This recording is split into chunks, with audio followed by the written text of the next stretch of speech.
గతంలో అశాస్త్రీయంగా జిల్లాల విభజన జరిగిందనే నెపంతో రిటైర్డ్ జడ్జిలతో కమిషన్ వేయడం వెనుక కేసీఆర్ ఏర్పాటు చేసిన జిల్లాలను రద్దు చేసే కుట్ర దాగి ఉందని సిరిసిల్లలో మాజీ మంత్రి కేటీఆర్ విమర్శించారు. రాజన్న సిరిసిల్ల పెద్దపల్లి జగిత్యాల జిల్లాలను రద్దు చేయాలని ప్రభుత్వం చూస్తోందని మండిపడ్డారు.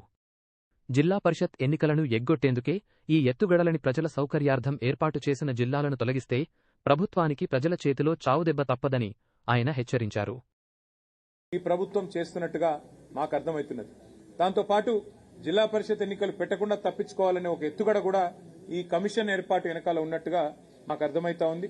నేను రేవంత్ రెడ్డి గారిని, ఆయన ప్రభుత్వాన్ని ఒకటే హెచ్చరిస్తా ఉన్నా. మొన్న ఆల్రెడీ నేను మహబూబ్ నగర్ లో చెప్పినా, మళ్లీ వాళ్ళ సిరిసిల్లలో చెప్తున్నా.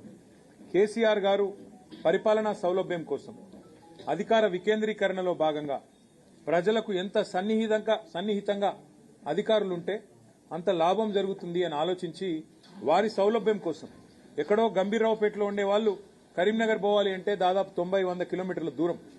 అలాంటి పరిస్థితి నుండి సన్నిహితంగా ప్రజలకు అత్యంత సన్నిహితంగా జిల్లా కార్యాలయాలు, జిల్లా అధికారులను, జిల్లా యంత్రాంగాన్ని ఇక్కడ ఏర్పాటు చేస్తే మరి మీరేమో దాన్ని తొలగిస్తాము, ఇది అశాస్త్రీయంగా ఉంది అంటే మరి ప్రజల చేతుల్లో మీకు పరాభవం తప్పదు, ప్రజల చేతుల్లో కాంగ్రెస్ పార్టీకి చావు దెబ్బ తప్పదు.